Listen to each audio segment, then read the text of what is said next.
Beza lelaki dan juga wanita bila dia diam. Orang lelaki kena jaga-jagalah sebab wanita ni bila dia bahagia dia akan banyak cakap, terutama dengan orang yang dia sayang.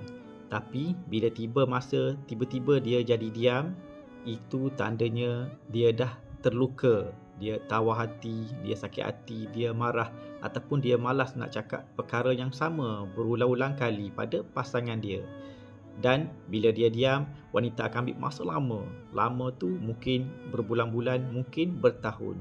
Dan dia boleh membawa kepada berakhirnya perhubungan. Dia berbeza dengan lelaki. Lelaki bila dia dah start diam sebab dia terluka, ada masalah, terasa hati ataupun tawar hati, lelaki ambil masa seketika, bagi masa untuk dia tenangkan fikiran. Mungkin 2 hari, mungkin 3 hari, mungkin seminggu. Selepas pada tu, lelaki okey balik, dia boleh bercakap balik pada pasangan dia. Itu beza lelaki dan juga wanita bila diam.